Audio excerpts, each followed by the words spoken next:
இந்த வகுப்பறையில் எக்ஸினுடைய மதிப்பு இது கொடுத்துருக்குறாங்க. எக்ஸ் ப்ளஸ் 1/xனுடைய மதிப்பு கேட்டிருக்கிறாங்க.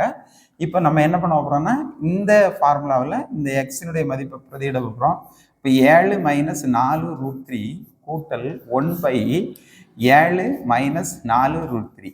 இந்த 7 - 4√3 நம்ம வேற ஃபார்முலாவுக்கு இந்த ஃபார்முலாவுக்கு மாற்றணும் அப்படின்னாக்கி இதனுடைய ப்ளஸ்ஸால் இந்த பகுதியும் தொகுதியும் நம்ம பெருக்க போகிறோம்.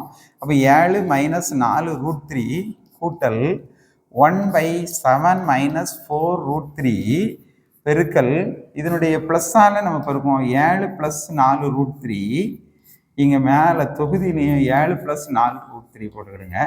இப்போ இந்த ரெண்டும் a - b a + b மாடலில் இருக்குது. அப்போ இது என்ன ஆகும் அப்படின்னாக்கி a² - b² மாடலில் வரும். அப்போ 4√3 ஹோல் ஸ்கொயர். இங்கே ரெண்டையும் இது பண்ணிங்கன்னா 7 கூட்டல் 4√3. இப்போ கீழே 1 இருக்குதாப்புல வச்சுடுங்க. 7 - 4√3.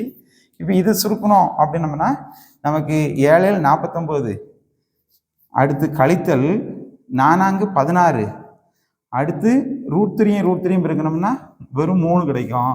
3 - 16 பெருக்கினீங்கன்னா 48. அப்போ 49லேருந்து 48 கழிச்சோம்னா 1 ஆன்சரு. இங்கே பார்த்தீங்கன்னா 7 கூட்டல் 4√3 இருக்குது. இங்கே கூட்டல் இருக்குது, இங்கேயும் 1 தான் இருக்குது. 7 - 4√3. இதில் பார்த்தீங்கன்னா இந்த ப்ளஸ்ஸும் இந்த மைனஸும் அடியாயிரும். +7 +7 இருக்குது. அப்போ 14 நமக்கு ஆன்சர் கிடைக்கி. நமக்கு சி ஆப்ஷன் 14 இதுதான் சரியான விடை.